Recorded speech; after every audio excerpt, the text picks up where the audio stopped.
আমার নবী রাস্তায় বের হলেন দ্বীনের দাওয়াত দিবেন। হাদিসের ঘটনা খেয়াল করেন, এই বৃদ্ধা নারী প্রতিদিন আমার নবীর রাস্তায় কাটা দেয়। উদ্দেশ্য কি? উদ্দেশ্য হলো আমার নবীর দাওয়াতকে বন্ধ করে দিবে। এই আমার যুবক ভাইয়েরা, আমার নবীর দাওয়াত কেউ বন্ধ করতে পারে নাই। আমার নবীর দাওয়াত দিতে যায়, কাটার উপর পাড়া দিয়ে দিয়ে যায়।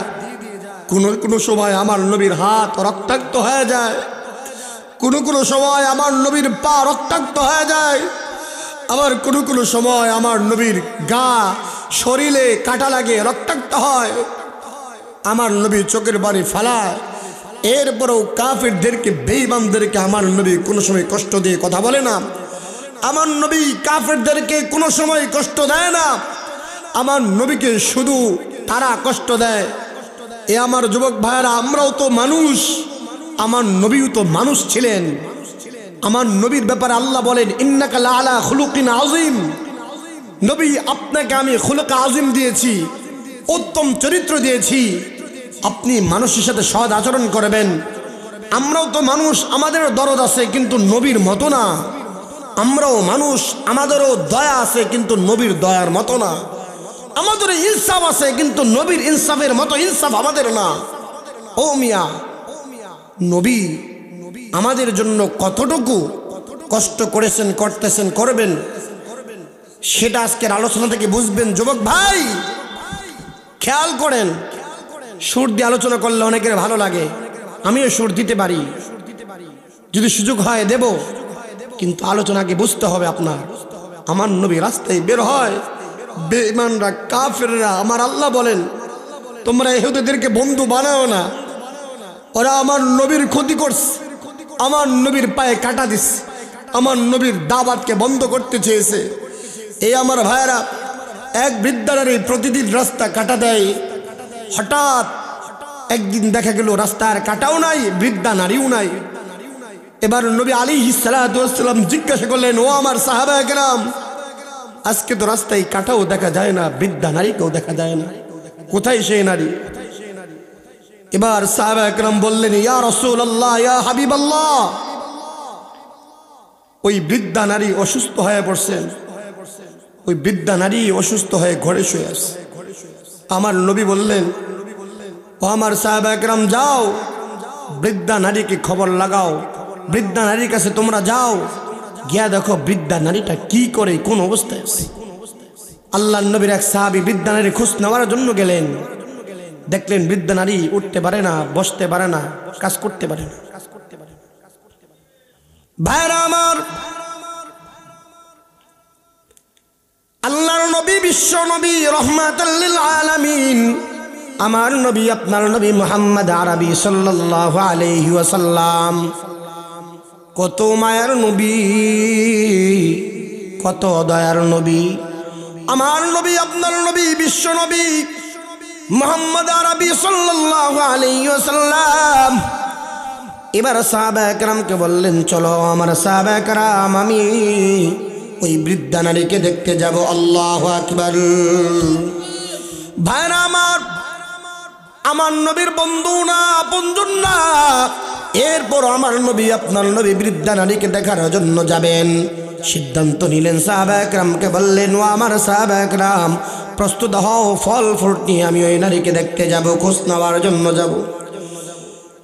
ভাইরা আমার, নবী আলাইহিস সালাতু ওয়াস সালাম সাহাবায়ে কেরামদেরকে নিয়ে ফল ফ্রুট নিয়ে দেখার জন্য যাবেন, রওনা দিলেন। বাড়ির কাছে যাওয়ার পর বৃদ্ধা নারী এবার জিজ্ঞাসা করলেন, কে আসছে আমার বাড়ি, কে আসছে, খবর দাও।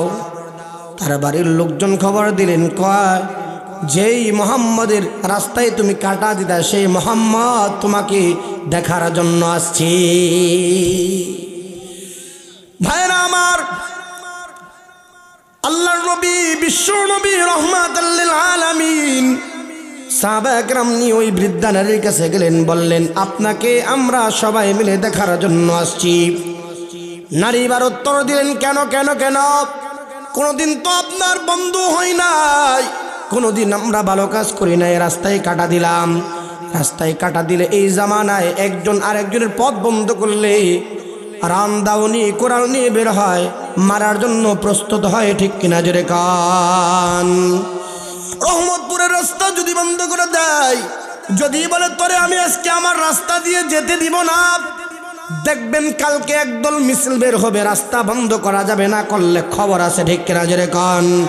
আমার নবী রাস্তা বন্ধ করতে চায়, কিন্তু নবী কোনোদিন প্রতিবাদ করে নাই, বরং উল্টো আমার নবীর কেমন আদর্শ, জালেম জুলুম করে নবী সহ্য করে, আবার জালেমকে দয়া দেখায়, সেই নবী হলো আমার নবী, আপনার নবী আহমদ মুহাম্মদ মুস্তাফা সাল্লাল্লাহু আলাইহি ওয়াসাল্লাম, ঠিক কিনা জোরে কান। ভাইরা আমার, এই জন্য বলি আপনার নবী আমার নবী মুহাম্মদ আরবি সাল্লাল্লাহু আলাইহি ওয়াসাল্লাম কোনোদিন মানুষকে কষ্ট দেয় নাই, কিন্তু মুহাম্মদ আরবি সাল্লাল্লাহু আলাইহি ওয়াসাল্লাম দেখার জন্য বৃদ্ধা নারীকে দেখার জন্য গেলেন। এরপরে গিয়া জিজ্ঞাসা করলেন, কিরে মা, আপনি প্রতিদিন রাস্তায় কাটা দেন কেন, আজকে রাস্তায় কাটা দেন না? বৃদ্ধা নারী বলে, এ মুহাম্মদ, আমি এখন সুস্থ হই নাই, যদি সুস্থ হয় আবার রাস্তায় কাটা দিব, বলেন না না আউযুবিল্লাহ। চিন্তা করছেন, আমি এখন সুস্থ হলে রাস্তায় কি দিব? এই জন্য আমার আল্লাহ বলেন, ওদেরকে বন্ধু বানায় না, ওরা বেঈমান গাদ্দার, তোমার সাথে বেঈমানি করবে, নিমুখ হারামি করবে। আমার নবীকে যে বেঈমানরা ছাড় দেয় না, অথচ আমরা হিন্দুর সাথে চলি, আমরা খ্রিস্টানের সাথে চলি, আমরা খ্রিস্টানদের মন্দিরে যাই, আমরা পূজা মণ্ডপে যাই, আমাদের সন্তানরা অধিকাংশ সময়ে দেখা যায় হিন্দুদের পূজা মণ্ডপে গিয়া নাচানাচি করে, আসে না নাই?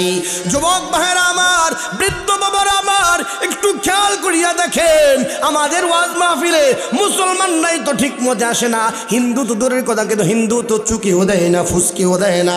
আমাদের ভাষায় বলি, কোনো হিন্দু আজও পর্যন্ত আমাদের কোনো মাহফিল আসে নাই, খোঁজ খবর নেয় না, অথচ আমরা মুসলমানের সন্তান হইয়া অধিকাংশ সময়ে দেখা যায় হিন্দুদের পূজা মণ্ডপে দৌড়ায়। এটা ইমানদারের কাজ না, বেঈমানের কাজ, ঠিক কিনা জোরে কান। ভাইরা আমার, এই জন্য ডানের বামে কথা বলবার কোনো সুযোগ নাই। একটু খেয়াল করিয়া দেখেন, আমার নবী আপনার নবী মুহাম্মদ আরবি সাল্লাল্লাহু আলাইহি ওয়াসাল্লাম ওই বৃদ্ধা নারীর কাছে গেলেন, গিয়া বললেন, আপনার জন্য আসছি, আপনি আমার রাস্তায় কাটা দিয়েছেন, কোনো অসুবিধা নাই, আমি তো শেষ নবী মুহাম্মদ আরবি সাল্লাল্লাহু আলাইহি ওয়াসাল্লাম বলেন, আমি হলাম শেষ নবী, আমাকে মানুষ রাস্তায় কাটা দিবে, আমাকে মানুষ গালমন্দ করবে, আমার সাথে খারাপ আচরণ করবে, আমি কখনোই করব না। আমি সিদ্ধান্ত নিয়েছি, কোনো এলাকার কোনো যদি খারাপ মানুষও অসুস্থ হয়, ওই খারাপ মানুষকে দেখা আমার দায়িত্ব কর্তব্য। এই জন্য আমি আজকে আসলাম আপনাকে দেখার জন্যে। এমন কি বন্ধু, যেই বন্ধু আমার জন্য রাস্তায় কাটা দেয়, ওই বন্ধু তো দূরের বন্ধু না, ওই বন্ধু হলো কাছের বন্ধু। ওই বন্ধুকে ফেলা কিভাবে আমি চলিয়া যাই, কিভাবে অ্যাভয়েড করি? আমি তো সাধারণ কোনো মানুষ না, আমি যদি সাধারণ মানুষের মতো হইতাম তাহলে কোনো অসুবিধা ছিল না। আমার নবী বলেন, আপনাকে দেখার জন্য আসছি, অন্য কাউকে দেখার জন্য আসি নাই, আপনাকে দেখার জন্য আসছি। আপনাকে আজকে আমি দেখবো, কথা বলবো, আপনি আমার রাস্তায় কাটা দিয়েছেন, কোনো অসুবিধা নাই। এই নারী শুনবার পরে, এই নারী চোখের পানি সারিয়া আল্লাহর দরবারে কেঁদে কেঁদে কই, আল্লাহ, আপনার এই বান্দা বলে, আল্লাহ গো, আমি তো এই দুনিয়ায় কত ধরনের অপরাধ করলাম, মুহাম্মদের সাথে খারাপ আচরণ করলাম, মুহাম্মদের রাস্তায় কাটা দিলাম। এবার চিৎকার মেরে বলেন, আল্লাহ, আমি কত খারাপ আচরণ করলাম, আমি ওই তো অন্য ধর্মের, কিন্তু তোমাকে কখনোই চিনলাম না। প্রভু গো, আজকে আমি আর বেঈমান থাকবো না, মুহাম্মদের হাতে কালেমা পড়ে মুসলমান হব। ভাইরা আমার, এবারে বৃদ্ধা নারীটা চিৎকার মেরে বলেন, মুহাম্মদ, মোহাম্মদ তুমি এত ভালো মানুষ কখনো কল্পনা করি নাই, কিন্তু শুনছি শেষ জামানায় একজন ভালো মানুষ আসবে, ওই জামানায় একজন ভালো মানুষ আসবে, ওই ভালো মানুষটা মানুষের সাথে ভালো আচরণ করবে। এ মোহাম্মদ শুনেছি তোমার নাকি অনেক ধৈর্য থাকবে। দেখলাম আমি প্রতিদিন রাস্তায় কাটা দেই, এরপরে তুমি কোনো প্রতিবাদ করো না, তোমার আচরণ বড় ভালো, আমি তোমার সাথে খারাপ আচরণ করতে পারি না। এ মোহাম্মদ আমি তোমারে চিনি নাই, দীর্ঘদিন হয়ে গেল অসুস্থ, আমার বাড়িতে কোনো আমার জাতি ভাই দেখার জন্য আসে নাই, ফল ফুট নিয়ে আসে নাই, আমার কোনো বন্ধু দুস্থ আসে নাই, আমার কোনো প্রতিবেশী আসে নাই। ও মোহাম্মদ তোমার মতো ভালো মানুষ আর নাই। মুহাম্মদুর রাসূলুল্লাহ সাল্লাল্লাহু আলাইহি ওয়াসাল্লাম এই বেঈমান এই বিধর্মী নারীর কাহিনী কথা শুনে আমার নবী টপ টপাইয়া চোখের পানি সারিয়া কান্না করে। আল্লাহু আকবার জোরে গো। ভাইরা আমার নবী আপনার নবী মুহাম্মদ আরবি সাল্লাল্লাহু আলাইহি ওয়াসাল্লাম বললেন, ও নারী আপনি আমার সাথে অনেক বড় বেঈমানি করেছেন, আমি আপনার সাথে বেঈমানি করতে পারি না। যুবক ভাইরা আমার, বৃদ্ধ বাবাজিরা খেয়াল করেন, এই যুবতীর এই বৃদ্ধা নারী এবার বললেন না কোনো খারাপ মানুষ আমি বিধর্মী বৃদ্ধা নারীকে কোনোদিন দেখতে আসতে পারে না। সবচাইতে ভালো মানুষ আরবের শ্রেষ্ঠ নবী মুহাম্মদ, শুনছিলাম তার ধৈর্য ভালো, শুনছিলাম সে নাকি সবচাইতে বড় ধৈর্যশীল, সবচাইতে বড় আখলাকওয়ালা। তিনি আর কেউ না, তিনি হলেন মুহাম্মদ আরবি আহমদ মুহাম্মদ মুস্তাফা সাল্লাল্লাহু আলাইহি ওয়াসাল্লাম। ও মুহাম্মদ আজকে আমি আর বিধর্মী থাকতে পারি না। ও মুহাম্মদ আপনার হাতে বায়াত গ্রহণ করে তওবা করে নতুন কালেমা পড়ে মুসলমান হয়ে যাব। মুহাম্মদ আরবি সাল্লাল্লাহু আলাইহি ওয়াসাল্লাম এবার এই বিধর্মী নারীকে কালেমা পড়াইয়া নতুন মুসলমান বানায় দিলে। বলেন আমার নবীর চরিত্র ভালো না খারাপ? কথা বলে না, কথা বলেন না। ওই যে বললাম আল্লাহ বলেন ইহুদিদেরকে বন্ধু বানানো না, খ্রিস্টানদেরকে বন্ধু বানানো না, কারণ ওরা তোমার ক্ষতি করে, তোমার উপকার চায় না, তোমার ধর্মের ভালো কিছু চায় না। ও মেয়ারা, বাস্তব দুই একদিনের নিউজ আপনাদেরকে শোনাই। ভারত আমাদের বন্ধু না, পশ্চিমবঙ্গের একজন হিন্দু যুবক কয়েকদিন আগে নিউজ করেছেন, আপনারা তার নাম জানেন, শুভেন্দু। এই বেচারা বললেন বাংলাদেশকে দখল করতে হবে, মাত্র 2-3 মিনিট ব্যাপার নাকি বাংলাদেশ তারা দখল করে ফেলবে। বলেন না নাউজুবিল্লাহ। আমরাও বলে দিতে চাই বাংলাদেশ হিন্দুদের দেশ না, কথা বলেন ঠিক কি ঠিক না? বাংলাদেশ কোনো খ্রিস্টানের রাষ্ট্র না, বাংলাদেশ ইহুদিদের দেশ না, এই বাংলাদেশ হলো মুসলমানদের দেশ, কালেমাওয়ালাদের দেশ, এই বাংলাদেশ ওয়ালি আউলিয়াদের দেশ, এই বাংলাদেশ আব্দুর রহমান হাফিজদের দেশ, এই বাংলাদেশ আব্দুল হকের দেশ, এই বাংলাদেশ উলামায়ে কেরামের দেশ। ঠিক কিনা জুড়ে গান? অতএব সাবধান। কয়েকদিন আগে নাক গালিয়েছেন, কিছু বলি নাই, মিডিয়া আছে, দয়া করে যারা কথাগুলো শুনবেন মিডিয়ার মাধ্যমে, মিডিয়ার কল্যাণে যারা আজকে আমার কথাগুলো শুনবেন, আহ্বান জানাচ্ছি এই কথাগুলো শুভেন্দুর কাছে পৌঁছে দিবেন, দাদা বাবুদের কাছে পৌঁছে দিবেন। কলিজা বড় বড় হয়ে গেছে, মুমিনদেরকে আঘাত করতে চায়, মুসলমানদেরকে আঘাত করতে চায়, সীমান্তের কাঁটা তার ওদের কাছে না রেখে আমাদের সীমান্ত, আমাদের জমি, আমাদের দেশকে তারা দখল করতে চায়। ওরা আবার বড় বড় ফুটাঙ্কি দেখায় কথা বলে বাংলাদেশকে 3 মিনিট ধ্বংস করে দিবে। আবার মাঝে মধ্যে বলে ও আমার ভাই, আওয়ামী লীগের ভাই আপনি থাকতে পারেন, বিএনপির ভাই আপনি থাকতে পারেন, তার এই ঘটনা শুনবার পরে কোনো বিএনপিও তাকে সাপোর্ট করে না, আওয়ামী লীগ ওয়ালারাও সাপোর্ট করে না। তিনি আরও বললেন, আওয়ামী লীগও আমার বন্ধু না, বিএনপিও আমার বন্ধু না। তিনি আরও বললেন, কেন বন্ধু না? আওয়ামী লীগও হিন্দুদের ক্ষতি করছে, বিএনপিও নাকি ক্ষতি করছে। বলেন না নাউজুবিল্লাহ।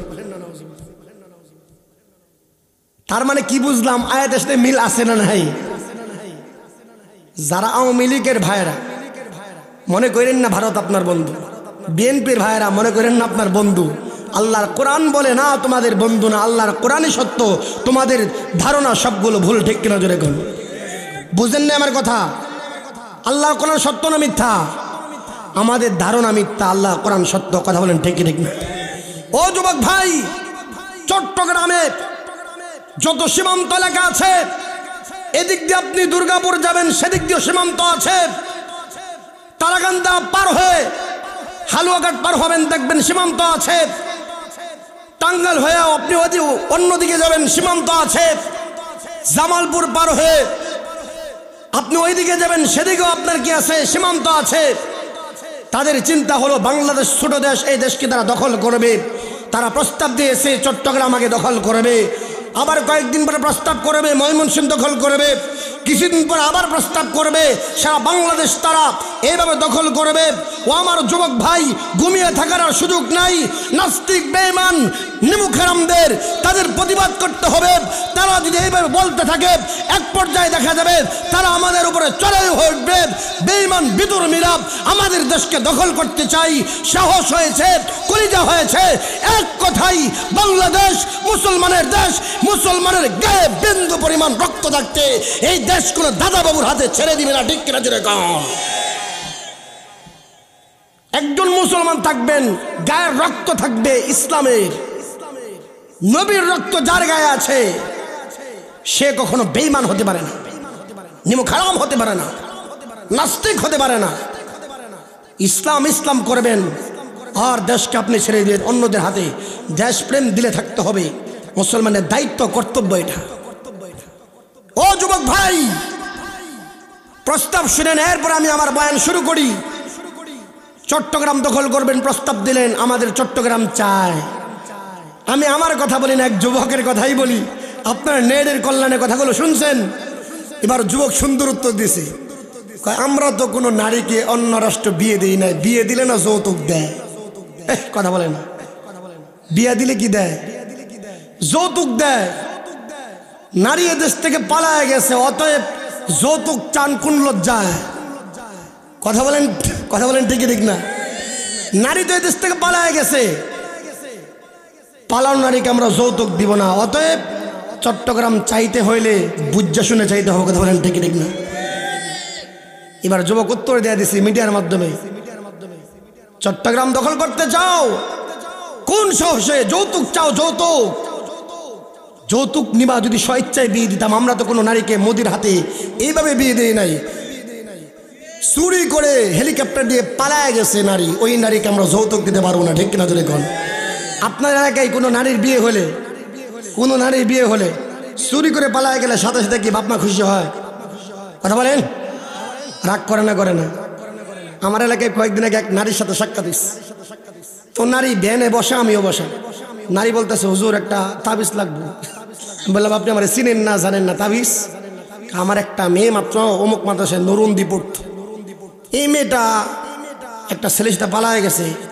ছেলে গাঁজাখোর, এবাখোর, আমার পছন্দ হয় না হুজুর। বাচ্চা যদি 14টাও হয় এরপরে মান্না নিতাম না। বুঝেন নাই কথা? একটা কইছে না, একটা দুটো যখন না 14টা হইলে মান্না নিতাম না। জেলের ভাত খাওয়াম, ঘুরতে আছে, 6 মাস ধরে ঘুরতেছি।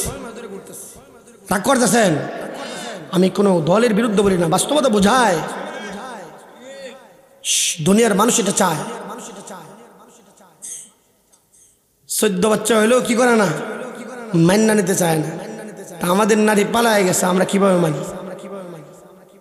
আবার দখল করে ওই জায়গায় ষড়যন্ত্র করে, জামা বাবুর সাথে দাদা বাবুর সাথে ষড়যন্ত্র করে কোনো কোনো সময় পানি ছাড়া দেয়, কুমিল্লা বাসায় দেয়, নোয়াখালী বাসায় দেয়, ময়মনসিংহ বাসায় দিবে, ষড়যন্ত্র করে।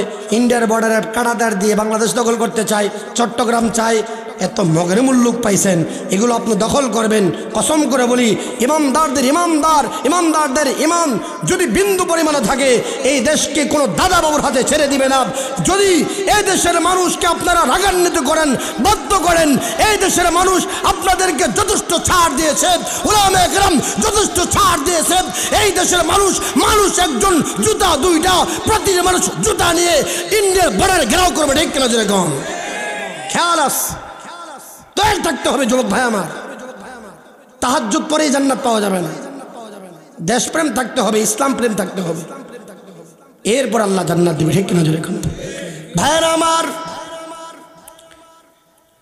আল্লাহর নবী মুহাম্মদ আরবি সাল্লাল্লাহু আলাইহি ওয়াসাল্লাম বলেন, আমি আপনার কাছে আসছি, আপনাকে দেখার জন্য আসছি। আপনি বহুদিন আমার রাস্তায় কাটা দিয়েছেন, আমি সেই একদিনও রাগান্বিত হয় না, রাগ করি নাই। আমার নবী বললেন, আপনাকে শুধুমাত্র কেবলমাত্র দেখার জন্য আসছি, অন্য কিছু না। এই মহিলা বলেন, মুহাম্মদ, আজকে তোমার হাতে কালেমা পড়ে মুসলমান হব। কারণ হলো, আমার কোনো জাতি ভাই আজ পর্যন্ত দেখার জন্য আসে নাই, আমার কোনো হিন্দু ভাই আজ পর্যন্ত আমাকে দেখার জন্য আসে নাই, আমার কোনো হিন্দু ভাই, খ্রিস্টান ভাই, বিধর্মী কোনো মানুষ আমাকে দেখার জন্য আসে নাই। আমি শেষ জামানায় একজন মুহাম্মদ আসবে শুনছিলাম, তার ধৈর্য বড় ভালো থাকবে, তার ইমান বড় মজবুত থাকবে, সে প্রকৃত বড় ইমানদার থাকবে, সমস্ত মানুষদের উম্মত নবী থাকবে। মুহাম্মদ, আপনি তো শেষ নবী, এই জন্য আজকে নিয়ত করেছি আমি শেষ নবীর হাতে বায়াত গ্রহণ করে কালেমা পড়ে মুসলমান হয়ে যাব। ভাইরা আমার, অন্যদিকে যাওয়ার কোনো সুযোগ নাই। আল্লাহ রাব্বুল আলামিন সূরা কমরের মধ্যে 4 বার বলেছেন, ওয়ালাকাদ ইয়াসসারনাল কুরআন লিযিকরি ফাহাল মিন মুদ্দাকির। কোরআনের প্রেম থাকতে হবে। আল্লাহ বলেন, ওয়ালাকাদ ইয়াসসারনাল কুরআন লিযিকরি ফাহাল মিন মুদ্দাকির। আল্লাহ বলেন, কোরআনকে আমি আল্লাহ সহজ করে বানিয়েছি উপদেশ গ্রহণের জন্য। চিল্লায় বলে সুবহানাল্লাহ। আওয়াজ দিয়ে বলবেন, আল্লাহ বললেন উপদেশ গ্রহণের জন্য কোরআনকে কি করে বানিয়েছেন? কথা বলেন, এরা বুঝে না। প্রতিটি সূরার বিশ্লেষণ আছে, ব্যাখ্যা আছে, মানুষকে জানার জন্য কোরআন বানিয়েছেন। কোরআন যদি শুধু তর্জমা বানাইতো, যদি আল্লাহ তর্জমা দিয়ে আর কিছু না দিত, কোনো ঘটনা না দিত, কোনো প্রেক্ষাপট যদি না থাকতো কোরআনের, তাহলে মানুষের জন্য বোঝা বড় কঠিন হইতো, ঠিক কিনা জোরে কোন? ব্যাখ্যা দিয়ে, ঘটনা দিয়ে মানুষকে সহজ করে দিয়েছেন। মানুষ সহজেই কোরআনের তাফসীর বুঝতে পারে, মানতে পারে, তাদের জানার জন্য সহজ হয়। কথা বলেন ঠিক ঠিক? ও আমার যুবক ভাই, আমার ওয়াজ আপনার ভালো নাও লাগতে পারে। একটা দৃষ্টান্ত দিব, খেয়াল করেন, খেয়াল করেন। আল্লাহ কোরআনকে সহজ করে বানিয়েছেন উপদেশ গ্রহণের জন্যে। ও আমার যুবক ভাই, বৃদ্ধ বাবাজি, খেয়াল করেন। আল্লাহ যে সহজ করে বানাইলেন, এরপর আমি হাফেজ হতে পারলাম না। আল্লাহ কোরআনকে সহজ করে বানাইলেন, আমি কোরআনের আলেম হতে পারলাম না। আল্লাহ কোরআনকে সহজ করে বানাইলেন, আমি কোরআনকে মানলাম না। আল্লাহ কোরআনকে সহজ করে বানাইলেন, কোরআনের আলেম হতে পারলাম না, কোরআনের তাফসীর জানলাম না, কোরআনের ব্যাখ্যা জানলাম না, কোরআনকে মহব্বত পর্যন্ত করলাম না। আল্লাহ আমাদেরকে ধরবে না, ধরতো না? কথা বলেন। এই জন্য আমি গত জুমায় যে আলোচনা করেছিলাম, সেই জুমার আলোচনা আজকে আপনাদেরকে বলবো। প্রথম, এখন হুজুর আমার বয়স 70 বছর, 80 বছর, হুজুর আমার বয়স 40 বছর। আমি আলহামদুলিল্লাহি রব্বিল আলামিন বলতে আমার দাঁত কেরাবেরা হয়ে যায়, মুখ বলতে যা হুজুর পারি না। হুজুর, তাহলে কি করণীয় জানার দরকার আছে না নাই? ও আমার বাবা, খেয়াল করেন, কেন আমরা শিখতে পারলাম না? আসেন একটু ব্যাখ্যা করি, বিশ্লেষণ করি, কেন শিখতে পারলাম না। আমি 3টা কারণ বলেছিলাম। 1 নাম্বার, হয়তো আমার বাবার কোনো এবিলিটি ছিল না, আমার বাবার টাকা পয়সা ছিল না, তেমন কোনো বাবার যোগ্যতা ছিল না, সেই জন্য আমি টাকার অভাবে লেখাপড়া করতে পারি না, ঠিক কিনা যেরকম? 2 নাম্বার যুক্তিতে আসেন। 2 নাম্বার কি যুক্তি? আল্লাহ কোরআনকে সহজ করে বানাইলেন, অথচ আমি পারি না। সহজ কোরআনটাকে আমি বুঝি না, সহজ কোরআনটাকে আমি মানতে পারি না। কারণ কি? কারণ 2 নাম্বার কারণ হলো, আমার বাবার টাকা ছিল বটে, কিন্তু আমি ইচ্ছা করে বাদামিমাগিরি করছি, কোনোদিন ঠিক মতো করিনি। কথা কয় না, কথা কয় না? 3 নাম্বার কারণে আসেন। 3 নাম্বার যুক্তি কি? আমি আমার থেকেই বলছি কথাগুলো। 3 নাম্বার যুক্তি হলো, ব্যাখ্যা হলো, হয়তো যোগ্য কোনো শিক্ষক ছিল না। অনেকে দেখবেন কোরআন পারে, আলহামদুলিল্লাহি রাব্বিল আলামিন আন্নার রহমানির রহিম মালিকি ইয়াউমিদ্দিন পড়ে না? কেন পড়ে? তাদেরটা হয় কিন্তু হওয়ার মতো হয় না। কারণ কি? যোগ্য শিক্ষক পায় নাই, ব্যক্তি চেষ্টা করছে কিন্তু শিখতে পারে নাই। ঠিক কিনা জোরে কর? তিনটা কারণ ঠিক আছে না ঠিক নাই? এক নাম্বার কি বললাম? বাবার টাকা ছিল কিন্তু আমি পড়ি নাই। দুই নাম্বার যুক্তি হলো বাবার টাকা ছিল না, আমার চেষ্টা ছিল, বাবার কারণে পড়তে পারি নাই। তিন নাম্বার যুক্তি, হয়তো আমি পড়েছি শুদ্ধ করে পড়তে পারি নাই, যোগ্য শিক্ষক ছিল না বিদায়। ঠিক কিনা জোরে কর? ব্যাখ্যা কি তিনটা ঠিক আছে? ও আমার বাবা, এখন আসেন, তিনটা যুক্তি আমি আপনাদের সামনে পেশ করলাম। আল্লাহ বলেন কোরআনকে সহজ করে বানিয়েছেন। আপনার যুক্তি যদি ঠিক হয়, আল্লাহর যুক্তি ব্যর্থ হয়ে যাবে। আপনার যুক্তি যদি ঠিক হয়, আল্লাহর যুক্তি মিথ্যা হয়ে যাবে। অতএব আল্লাহর যুক্তি ঠিক, আপনার যুক্তি ব্যর্থতার মধ্যে আছে। আপনি মিথ্যাবাদী, আমি মিথ্যাবাদী। কেন মিথ্যাবাদী? কেন আমাদের মধ্যে ব্যর্থতা? একটা ঘটনা বললে বুঝতে পারবেন। সেই জন্য আমি আমার বাস্তব জীবনের একটা ঘটনা আপনাদের সামনে উপস্থাপন করব। ও আমার বাবা, ও আমার বৃদ্ধ বাবা, ও আমার যুবক ভাই, আমি ঢাকাতে 2012-13-তে পড়ি। তখন গাউসুল আজম মসজিদে আমি ইন্টারভিউ দেওয়ার জন্য গেলাম। আমি গেলাম, খেয়াল করেন, আসলেন, আসার পরে ওই জায়গায় আমি ইন্টারভিউ দিতে গেলাম। গিয়া দেখলাম ছোট 5 বছর একটা বাচ্চা কোরআন কারিমের সে বেশ গলায় দিয়ে ঘুরতেছেন। তখন আমি আশ্চর্য হয়ে গেলাম, হায় রে, আমিও কোরআন হাফেজ, আমার বয়স 12-13 বছর, এই ছোট বাচ্চা কেন আসলো? আমি তো আসছি ইন্টারভিউ দেওয়ার জন্যে। পবিত্র কোরআনের আলো, আপনারা জানেন বাংলা ভিশনে একটা চ্যানেল আছে কোরআনের আলো। এই কোরআনের আলো একটা প্রতিযোগিতা হয়, ওই সময় আমি দেওয়ার জন্য গেলাম। ও আমার বাবা, খেয়াল করেন, একটু খেয়াল করেন, সহজ, আল্লাহ কোরআনকে সহজ করে বানিয়েছেন। একটা উপমা, একটা দৃষ্টান্ত আমি আপনাদেরকে দিব, এরপরে আমি আমার বয়ান শেষ করব। ও আমার যুবক ভাই, ও আমার বৃদ্ধ বাবা, এই ছোট বাচ্চা বয়স মাত্র 5 বছর। আমি আমার বাস্তব জীবনের কাহিনী বলি, মিথ্যা বলবো না। অল্লাহি কসম আল্লাহর, মিথ্যা বলার জন্য আসিনাই। আমি যখন 12-13তে ঢাকায় পড়ি, আমি ইন্টারভিউ দেওয়ার জন্য গেলাম। দেখবেন নির্বাচন আসলে বাবাও কোনো সময় বেশ এরকমভাবে আনারসের বেশ পড়ে, নৌকার বেশ পড়ে না, পড়ে না? কথা বলেন না কেন? দেখবেন ছোট ছোট বাচ্চারাও পড়ে। আচ্ছা বলেন, বড় মানুষ পড়ার যুক্তি আছে, সে ভোটার, বাচ্চা কি ভোটার? কথা বলেন, বাচ্চা কেন পড়ে? বাবার দেখা দেখি পড়ে। কথা বলেন ঠিক ঠিক না? তখন আমিও ভাবছিলাম যে আমি বড় মানুষ, আমি হাফেজ, আমি আসছি, যুক্তি আছে। এই বাচ্চা মনে হয় বাবার সাথে আসছে, বাবাকে বলছে বাবা আমাকে একটা বেশ পড়া, আমিও পড়বো। ছোট বাচ্চাদের আবদার থাকে না? আমি এটাই মনে করেছিলাম। এক পর্যায়ে আমার সন্দেহ হলো, আমি জিজ্ঞাসা করলাম, ও বাবা, আপনার সন্তানটাকে আপনি নিয়ে আসছেন, কেন আসলেন? এই বাবা বললেন আমার ছেলে প্রতিযোগিতা দিতে আসছে। আমি বললাম কি বলেন? হ্যাঁ, প্রতিযোগিতা দিতে আসে। আমি তখনও আফসোস করি, আশ্চর্য হয়ে যাই।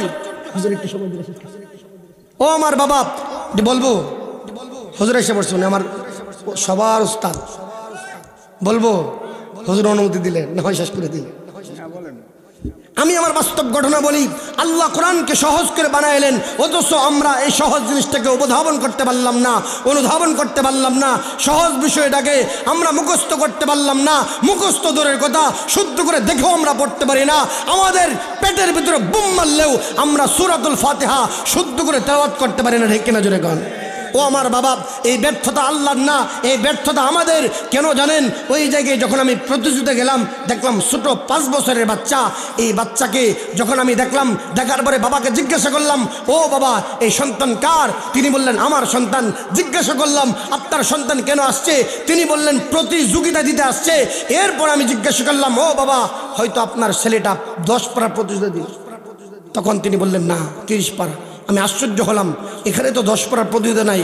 তখন আমার মনে হলো যে 30 পারার প্রতিযোগিতা, বাচ্চার বয়স 5 বছর, সে কিভাবে 30 পারার প্রতিযোগিতা দেবে? চিন্তার বিষয় না? আমি আশ্চর্য হলাম, হতভম্ব হলাম। এরপর আমি জিজ্ঞাসা করলাম, বাবা অনুমতি দিলে আমি এই ছেলেকে একটা প্রশ্ন করব। তখন আমারও বিশ্বাস হয় না, এখনও যে ছেলেটা হাফেজ, আমার বিশ্বাস হচ্ছে না। এরপর আমি বাবার অনুমতি নিয়ে একটা প্রশ্ন করলাম, প্রথম 10 পারা থেকে। কসম খোদার, আল্লাহর কসম করে বলি, 5 বছরের বাচ্চা দেখে আমি আশ্চর্য হয়েছি।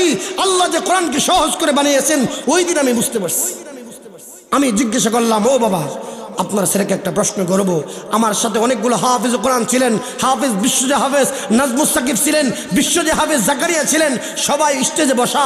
ওই জায়গায় আমি প্রশ্ন করলাম, একটা প্রশ্ন করবার পরে ছোট বাচ্চা কথা বলতে পারে না, বাবার দিকে তাকায় এলো, বাবা বলল হ্যাঁ বলো। এবারে ছেলেটা সুন্দর করে কোরআন তেলাওয়াত 1 পৃষ্ঠা আমাকে শোনায় দিল। বললেন না সুবহানাল্লাহ? এরপরে আসেন, আমি চিন্তা করলাম মনে হয় 10 পারা হাফেজ, মনে হয় 20 পারা পারবে না। মাঝের 10 পারা থেকে আবার আমি আরেকটা প্রশ্ন করব। অনুমতি নিলাম, বাবা অনুমতি দিলে আমি মাঝের 10 পারা থেকে একটা কি বলবো প্রশ্ন করব। বাবা বললেন হ্যাঁ আপনি প্রশ্ন করেন। আমি আবার মাঝের 10 পারা থেকে 11 থেকে 20 পর্যন্ত এই মাঝের 10 পারা থেকে আরেকটা কঠিন প্রশ্ন আমি করলাম। করার পরে এই ছেলেটা বাবার দিকে তাকায় এলো, বাবা ইশারা দিলেন, ছেলেটা কেমন জানি ফেরেশতার মতো সুন্দর করে তেলাওয়াত করে আমাকে বিনা লোকমায় বিনা দুরহানি শোনায় দিল। সুবহানাল্লাহ। এরপরে আসেন, আমি আশ্চর্য হয়ে গেলাম, আমার সাথে যারা ছিলেন উস্তাদরা সবাই আশ্চর্য হলেন। এরপরে আবার জিজ্ঞাসা করলেন, বাবা আমার এখনও বিশ্বাস হয় না এই ছেলে যে কোরআনের হাফেজ হয়েছে। আবার আমি জিজ্ঞাসা করলাম, ও বাবা অনুমতি দিলে আরেকটা প্রশ্ন করব। শেষ দশক থেকে শেষ 10 পারা থেকে আমি আবার তাকে প্রশ্ন করলাম, ও বাবা একটা প্রশ্ন করব, রাগান্বিত হবেন না। এবার বাবার তো গায়ে জোর আছে, আমার ছেলে তো হাফেজ, নর্মাল হাফেজ না, সেই জন্য বাবা গায়ের জোরে বললেন আপনি প্রশ্ন করেন, কোনো সমস্যা নেই। আল্লাহু আকবার বলেন না।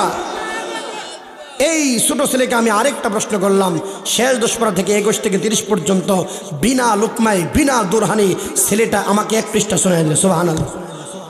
ও যুবক বাবা, এ আমার বৃদ্ধ বাবা, আজকে আমরা কোন দেশে আছি, কোন জায়গায় আছি? আজকে আমাদের কোরআন তেলাওয়াত ভালো লাগে না, মনে করি কোরআন তেলাওয়াত কঠিন, ইমাম সাহেবের কাছে যাইতে লজ্জা লাগে। ও আমার বাবা, আজকে আমরা কোরআনকে কতটুকু দূরে রাখছি, কোরআনকে আলমারিতেই ভরে রাখছি, অন্তরে লালন করি না। এমনও বাড়ি আছে 10 বছর হয়ে গেল, বাড়িতে একটা কোরআন আছে, মরিচা পড়ে গেছে, উপরে ময়লা পড়ে আছে, কোরআনকে দেখার কেউ নাই। ও আমার বাবা, ও আমার যুবক ভাই, একটু খেয়াল করেন, কোরআন যার ঘরে নাই তার ঘরে শান্তি নাই, যার দিলে কোরআন নাই তার দিলে শান্তি নাই, যেই এলাকায় কোরআন নাই ওই এলাকায় শান্তি নাই, ঠিক কিনা জোরে গণ। ও আমার বাবা, এরপরে আমি আশ্চর্য হয়ে জিজ্ঞাসা করলাম, ও বাবা আরেকটা প্রশ্ন করবো, রাগ করবেন না। এবার বাবা বললেন, ও বাবা আপনি প্রশ্ন করেন, আমার কোনো রাগ নাই। আমি আবার প্রশ্ন করলাম, বলেন তো দেখি এই ছেলেকে কোন মাদ্রাসায় পড়াইছেন? আমি আশ্চর্য হয়ে জিজ্ঞাসা করলাম, আমার ছোট ভাইকে আমি পড়াবো, নিজেও পড়বো। এবার প্রশ্ন করবার পরে বাবা বললেন, আমার ছেলেটা কোনো মাদ্রাসায় পড়ে নাই, আমার ছেলেটা আমার ঘরেই পড়ছে। চিল্লায় পড়ি সুবহানাল্লাহ। ও আমার বাবা গাউসুল আজম মসজিদ, ও আমার বাবা সেই জায়গায় আমি আরেকটা প্রশ্ন করলাম, আপনি বাড়িতে পড়াইছেন মানেটা কি? তিনি বললেন, আমার বিবি সাহেব আমার সন্তানকে 30 পারা কোরআনের হাফেজ বানাইছে। সুবহানাল্লাহ। ও আমার বাবা, এরপর আমি জিজ্ঞাসা করলাম, বাবা আমার আরেকটা প্রশ্ন করব, আপনার ছেলেকে বাড়িতে হাফেজ বানাইছে, আপনার ছেলেকে কোনো সময় বাহিরে বের হতে দেন নাই? এবার বাবা উত্তর দেয়, না না না, আমার ছেলেকে আমি কখনো কোনোদিন বাইরে থেকে বের হতে দেয় নাই। যখন ছেলের কোনো প্রয়োজন হয়তো ওর মা ওর সাথে যাইতো। ও বাবা এখান থেকে শিক্ষা গ্রহণ করেন, আপনার হয়তো একটা ছেলে আছে, হয়তো আপনার একটা মেয়ে আছে, মেয়েকে আজকে রাস্তায় বের করে দিলেন, মেয়ের খবর সময় দেন, মেয়ের খবর নেওয়ার মতো সময় আপনার নাই। আপনার মেয়ে ময়মনসিংহ পার্কে গিয়ে বিভিন্ন ছেলেদের সাথে আড্ডা দেয়, আপনার ছেলেটা পড়ার কথা বলে ময়মনসিংহ পার্কে গিয়ে মেয়ে নিয়ে আড্ডা দেয়, আপনার সময় নাই, খবর রাখার সময় আপনার হয় না। ও আমার বৃদ্ধ বাবাজি একটু খেয়াল করেন, আপনার কোনো আজবত নাই, মহব্বত নাই, ভালোবাসা নাই, সেই জন্য আপনার সময় হয় না, একটু খেয়াল করেন। এবার এই যুবকটা, আমি এই ছোট্ট বাচ্চাকে আবার প্রশ্ন করলাম, ও আমার ভাই আপনি সুন্দর তেলাওয়াত শুনাইছেন, সবাই মিলে পুরস্কার দিলাম। আর বাবাকে বললাম, বাবা আপনার সন্তানকে আপনি পড়াইছেন, বাকি আমার শুনতে মন চায় আপনার বেবি সাহেব কি কি কাজ করছে। তিনি বললেন, আমার সন্তান কোনোদিন একটা সময়ের জন্য বাটন টাচ ফোন তো দূরের কথা, বাটন ফোনও কোনোদিন টিপে নাই। সুবহানাল্লাহ। বাটন ফোনও চিনে না। আমি বললাম, আপনার বাড়িতে ফোন নাই? বললাম, আমার বাড়িতে ফোন আছে, আমাদের দুইজনের 2টা ফোন আছে, কিন্তু আমার সন্তানকে ফোন কি জিনিস আমি চিনাই নাই, দেখাই নাই। ও আমার বাবা, এই জন্য বলি কোরআনকে আল্লাহ সহজ করে বানিয়েছেন, আমাদের জানার অভাব, সেই জন্য আমরা আজকে কোরআনকে সহজভাবে নিতে পারি নাই। ও আমার বাবা, আরও আশ্চর্যের বিষয় হলো, আমি আমার বয়ান এখনই শেষ করে দিব। আশ্চর্যের বিষয় কি? আশ্চর্যের বিষয় হলো এই ছোট বাচ্চাটাকে তিনি বললেন কোনোদিন আমি বাহিরে যাইতে দেই নাই, যতদিন গিয়েছে ওর মার সাথে গিয়েছে, সবসময় মায়ের কাছেই ছিল, ওর মা ওকে সকাল বিকাল সবসময় পড়িয়েছে। ওর নানির বাড়িতে গেলেও সেই জায়গায় ওর মা সবক শুনতো, পড়াইতো। এই জন্য আজকে আমি আপনাকে বলি, আপনি বিয়ে করতে সময়, আপনার ছেলেকে বিয়ে করাইতে সময় আপনি দেখেন আপনার বিয়ের কি আছে, আপনি দেখেন আপনার পুত্রবধূর কি আছে, আপনি দেখেন ধন সম্পদ আছে কিনা, আপনি দেখেন বাড়ির মালিক কিনা, আপনি দেখেন গাড়ির মালিক কিনা, আপনি দেখেন টাকা পয়সার মালিক কিনা। সেই জন্য বলি, ও আমার বৃদ্ধ বাবাজি, ও আমার যুবক ভাই, আজকে আপনি বিয়ে করতে সময় দিনদার মেয়ে দেখেন নাই, অথচ আল্লাহর নবী বলেন তুনকাহুল মারআতুল লিআরবাঈন ওয়ালি মালিহা ওয়ালি হাসাবিহা ওয়ালি জামালিহা। আল্লাহর নবী বলেন 4টা গুণ থেকে বিবাহ করাইবা। 1 নাম্বার ওয়ালি মালিহা, ধন সম্পদ, ওয়ালি হাসাবিহা, বংশমর্যাদা, ওয়ালি জামালিহা, সৌন্দর্য, ওয়ালি দিনিহা, 4 নম্বরে হলো দিনদারিতা। আল্লাহর নবী বলেন এই 4টা আছে, দিন নাই, মূল্য নাই। এই 3টা আছে, দিন নাই, মূল্য নাই। 4টা আছে, দিন আছে, ওর মূল্য আছে। আল্লাহর নবী আরো বলেন, শেষে গিয়ে কি বললেন? ফাজফুর, যদি লাভবান হতে চাও দিনদার দেখে বিয়ে করাও, দিন দেখে বিয়ে করাও। কথা বলেন ঠিক না? এই জন্য আমার বয়ান আর লম্বা করতে পারি না। ওস্তাদ মোহতারাম চলে আসছেন। আমি যখন ছোট, আমার মনে আছে আমি শুভ অবস্থায় একদিন বয়ান করি, ওমা খলাকতুল জিন্না ওয়াল ইনসা ইল্লা লিয়াবুদুন। আমার এখনো মনে পড়ে, আমি বিভিন্ন উদাহরণ দিয়েছিলাম।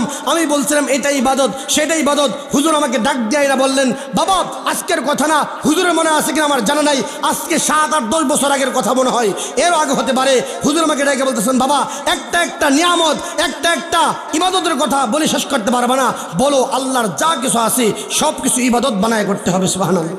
এই কথা হুজুর আমাকে বলছিলেন। এই যিনি পাশে বসা, আজকে ওনাদের কাছ থেকে আমরা বয়ান শুনে শুনে আজকে ওনাদের মাথা হাতে থেকে আজকে কিছু কথা বলতে পারি।